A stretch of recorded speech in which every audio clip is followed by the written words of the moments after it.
Hey everyone, Shaedow here, and welcome to another Marvel Contest of Champions video. So we finally got to the last chapter, chapter 3, and this is the first quest of Ultron's assault. And the path that I chose was the Aspect of Chaos. And you'll see why I chose that path. Normally, Aspect of Chaos is a pain, and I hate it. But with the proper team composition, that path became the easiest path. All right, and I'll talk about my team composition in a moment, but I want you guys to look at this. I'm doing this on purpose. I'm getting hit. All right, now I'm down, but I'm not dead, right? Now watch this. Health is about to switch. Boom, and he's down, and I'm back to full health. And you're going to see me do that over and over again. Now, this is why I chose the team that I did. Heimdall is key, and it doesn't matter what star level you have Heimdall at. This Heimdall on my team is a 3-star, but he has the synergy. His synergy, and he doesn't synergize with himself, but he gives everyone else on your team basically a cheat death. That is why I did not die right away at the end. And of course, with Corvus, he doesn't die as long as he has glaive charges when he is awakened. So that's a little bit extra. As you can see, I'm just ripping through it. And I also brought in Angela and Hela. Now, my Hela is not awakened. If Hela was awakened, she would have her own cheat deaths. So you would actually have 2 cheat deaths, and it would make this so much more fun. But Corvus can do it as well, as you can see. Now, Angela, she has a synergy with Hela. And based on how many champions you have still left alive, you have a percentage chance to regain 20% health. So if you have one person, or if you have no one knocked out, you have a 20% chance when you receive a fatal blow to get 20% of your health back. If you have one person knocked out, that increases to 40% chance when you get a fatal blow to regain 20% of your health. And a little bit later on, you're going to see me intentionally sacrifice Heimdall.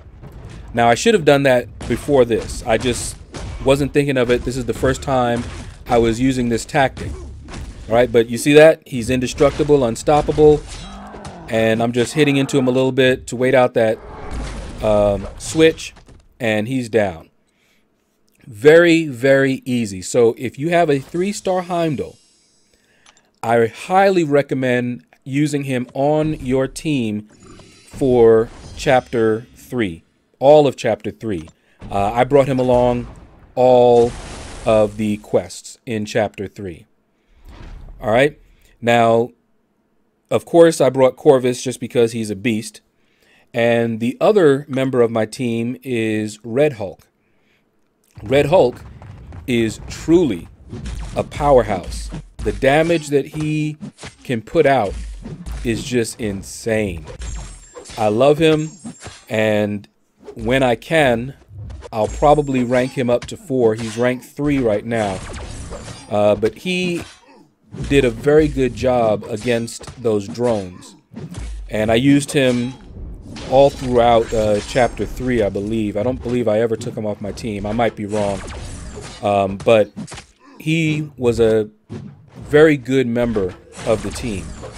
All right, so now I'm fighting a drone. So all that easy Aspect of Chaos is not there. So I'm now having to fight a little bit. And I'm doing the best I can. Of course, you know, Corvus, you know, picking up missions left and right. And this being a tech, I don't believe I picked up the tech mission yet. So I brought Corvus in here for this. And I'm just taking a lot of block damage, as you see. It is just insane. I don't know why. I hate masochism for this reason. But it is what it is. I took some damage, and what I'm thinking here is that I will eventually get back on an Aspect of Chaos. And when I do, it's going to be perfect to have low health. So, you know, getting beat up like that, it wasn't, you know, completely intentional, but it wasn't unwelcome, I would say. And you can see here I'm fighting a little bit differently. And, you know, I'm trying to intercept a little bit because I don't want to take, you know, too many blocked hits at this point. All right. So, you know, he can kill me, and that's not what I want. I don't mind having low health, and I hate fighting this Ultron. I really do. Those evades are so annoying. Just should not evade like that. I actually prefer fighting the other Ultron, the one that you get for fully exploring Labyrinth of Legends, because his evade is predictable. This one's evade, if it is predictable, I don't know it. And we finally got him down, and I have a little bit of health, which going into the next fight is going to be perfect. Now, because I have just a little bit of health left, I don't want to jump in and just start getting beat up, okay? Because I might die before the bars, you know, the health bars switch. So I have to delay things just a little bit. All right, so that's why you see me, you know, backing off here. You know, I'm not just letting myself get hit too much. There we go. That's the cheat death. That's all I wanted. The bars are switched. Boom. Now I'm back to full. Isn't that nice? I like it.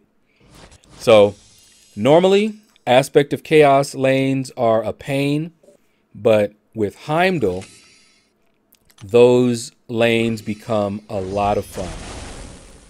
All right, so now we've got to fight ourselves. We've got to fight Corvus. Now, even though this is Aspect of Chaos, it is a little bit different because if you'll recall, Corvus has his own limited cheat death mechanic. So, yes, I'm getting beat up, you know, standard, but now I have to be careful because when the bars switch, he needs to get those charges down. And you see I was trying to rush in and got caught. So now I'm in trouble. See, he didn't die, and then he caught me with a special. So I'm fighting him here, and I knew the bars were going to switch and got him down. But not the cleanest ways of doing it. You've seen how I can do it clean. If I did it perfectly, I would have full health at this point. But not to worry. We're not done. We've got another drone here, and we've got another Aspect of Chaos node. So once again, we're going to try that tactic. So I'll let myself get hurt a little bit. And since this one doesn't have a cheat death mechanic, it's much easier. All right, so see, I'm down here. Now I'm just waiting. Boom. Back to full health. It's a gift that keeps on giving. Heimdall MVP. I may not have fought with Heimdall, but he was truly the MVP of this run. Anytime you're having to deal with Aspect of Chaos, I recommend bringing Heimdall on the team. If you have Hela, who I'm not a fan of, despite her power and despite, you know, how much damage she is capable of, she, when she's awakened, combined with Heimdall on Aspect of Chaos, awesome. All right, so there, I told you earlier that I was going to sacrifice Heimdall. I should have sacrificed him a long time ago. But one of the reasons that I think originally I was thinking is that I don't want to heal up on the Aspect of Chaos.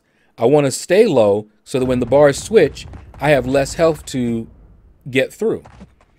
But at this point, I'm actually wanting to heal up. So you may not want to sacrifice Heimdall too early if you decide to use this tactic. All right, so now we've got a fight. And of course, I'm still used to the others. Don't ask me why I got hit there. I don't know. But these drones are not too bad. I usually play a little bit conservatively because I don't know what their animations are. All right, so when I saw that, I knew that at least his special 1 animation is going to be, you know, Iron Man animation. And his special 2, if it's Iron Man special 2, then it's all good and I can just really go in. But at this point, I want to try to get him to fire off that special 2. He's not doing it. I don't have any glaive charges at this point. And you already know, or if you don't, you're seeing it now.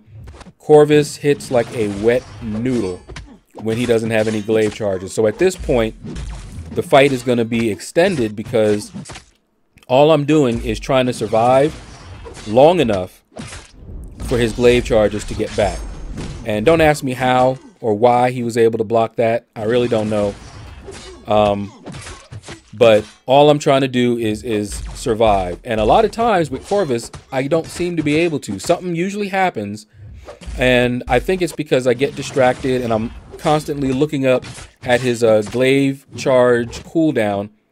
And so I miss my opponent doing certain things. So I might have been really slow to attack him. But now we've got glaive charges again and I immediately fire off that L2. And I do not want to run out of my glaive charges again. So I'm doing the Corvus 3-step, medium, light, medium attack, which maximizes his damage. And look at this, I'm getting tagged and I don't really fully understand why. I honestly don't. But I'm doing the best I can here. That kind of threw me off because I really don't know why I was getting hit like that. And again, I'm out of glaive charges. Getting hit all like that messed me up again. So this fight went on much too long. And finally, I just got tired. I did not want to keep going. Remember in the beginning that I used a boost. Well, my boost, as you see, is gone. But I was trying to be efficient with my time, but fights like that used up my boost. But it is what it is, and I don't remember, we'll see in a minute, but I don't remember if I boosted up just before the boss. I may have. On this initial run, I had boosts that I was saving just for the initial clear. When I go explore it, I'm not going to have those big boy boosts. All right, so yeah, this is the final fight, and let's see, did I boost up on this one? All right, but we'll talk a little bit about the nodes here. The buffs that you're going to really want to pay attention to are the Impart and the Force of Will. Impart gives him a random buff at the beginning, and it gives him a random buff every 7.5 seconds. Okay, so I did boost up just before this final fight. Force of Will means his ability accuracy can't be reduced. So if you're planning on bringing someone in to try to deal with his abilities, don't bother. He can't have them modified at all. And that Impart can be a royal pain. And don't forget, you're still having to deal with masochism, which is one of the most annoying nodes in the game. All right, so I go in with Angela, and I'm not expecting to do much with Angela here. My goal is just to do a little bit of damage to him as much as possible before she goes down, and get a feel for the fight. And remember I said earlier that this is the Ultron that I absolutely hate fighting the most because his evade is random. I can't really predict them. Maybe somebody else can. I cannot.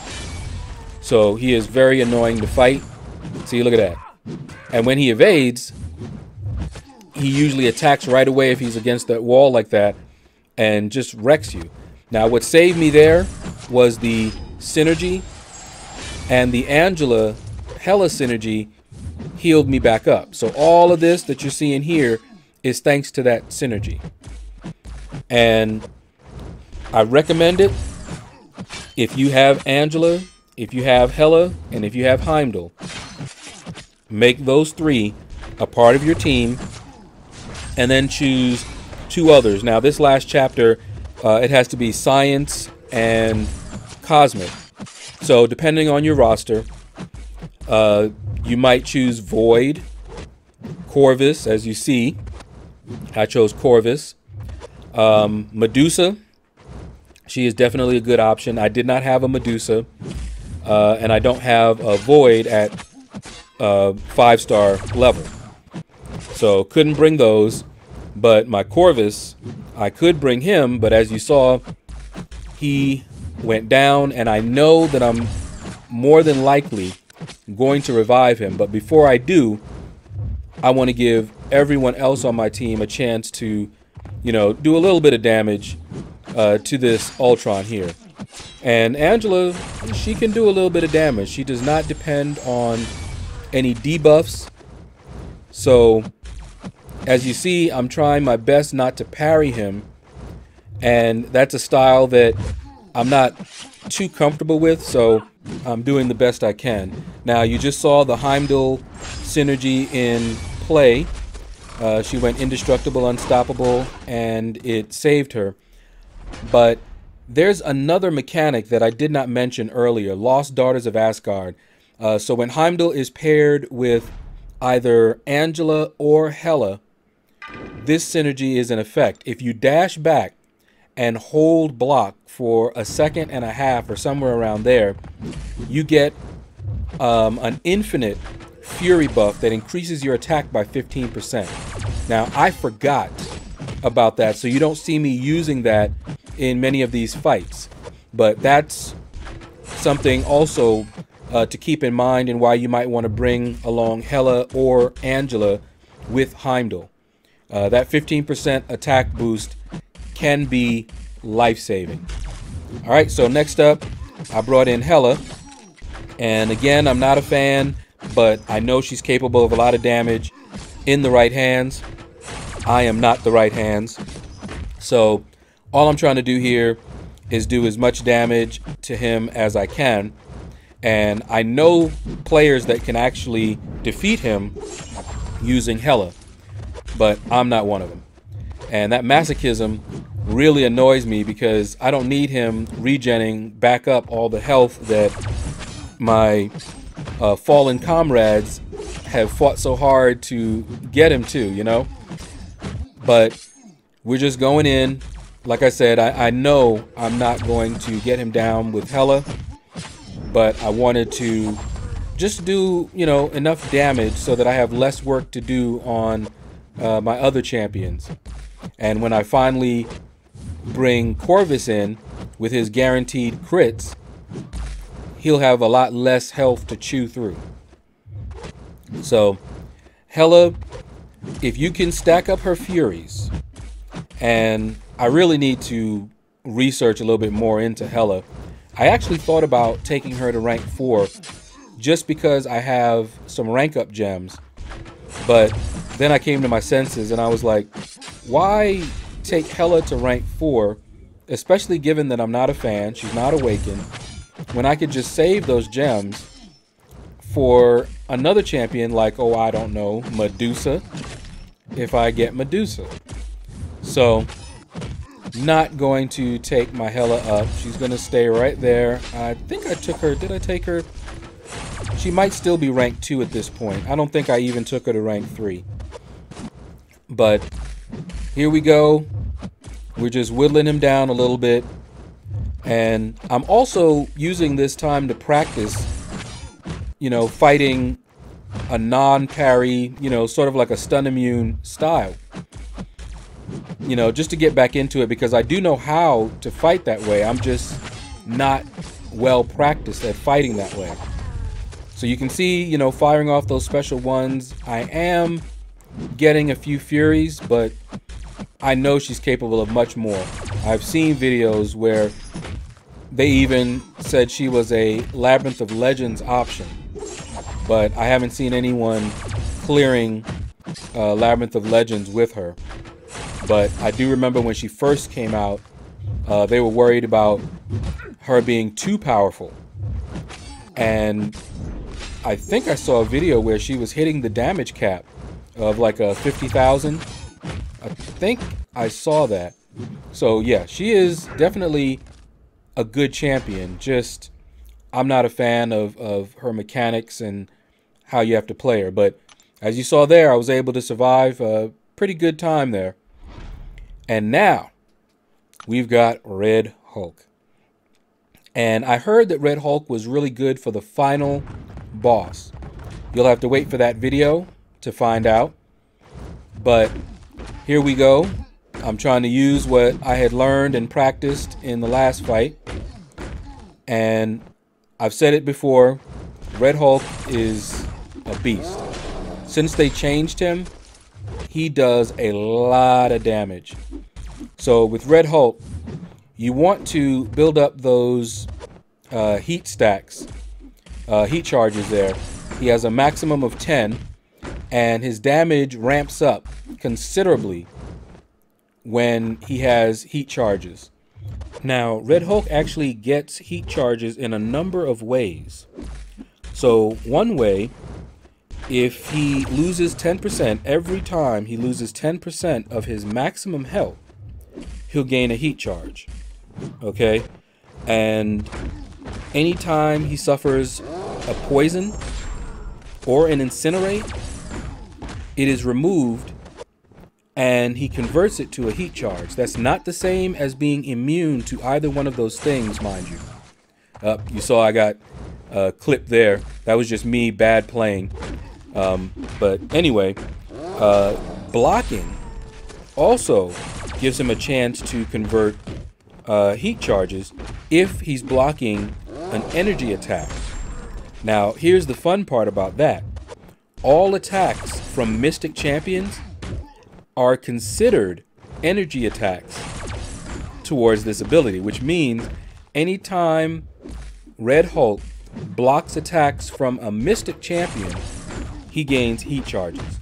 Now, keep in mind, he still only can go up to a maximum of 10, but each of those heat charges, they give him 18% more damage, which is dealt as a burst of physical damage. Red Hulk is a beast, and as you can see, he is doing some good damage. I messed up, which shortened his life here, and he went down. But that's okay. I already knew that I was going to more than likely revive Corvus.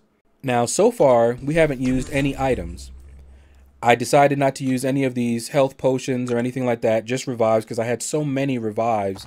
I had plenty in my overflow at this point.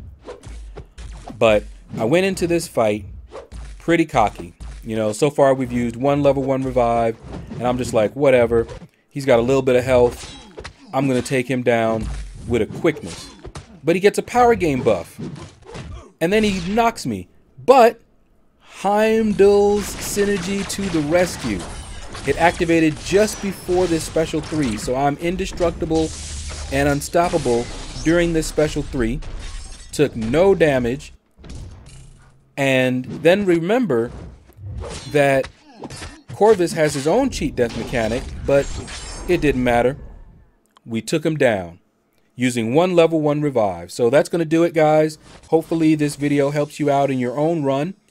Click like, subscribe, leave a comment. Let me know what you thought about this video. Tell me if it helped you out. And you guys have a blessed day.